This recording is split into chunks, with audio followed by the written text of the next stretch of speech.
বিসমিল্লাহির রহমানির রহিম।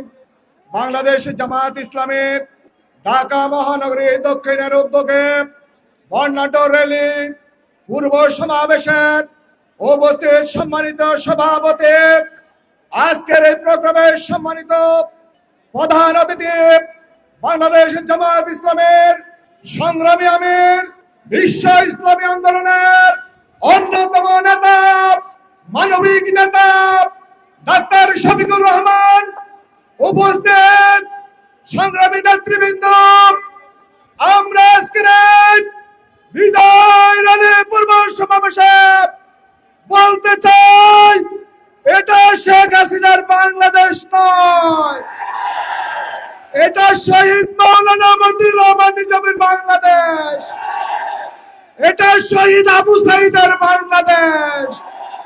আওয়ামী প্রতাত্তাদের যারা দূষণ করছেন, যারা পুনর্বাসনের স্বপ্ন দেখছেন, 17 বছর জেল জুলুম ফাঁসি পালন করেছি, আপনাদের স্বপ্ন বাংলাদেশে বাস্তবায়ন হবে না, হবে না, হবে না।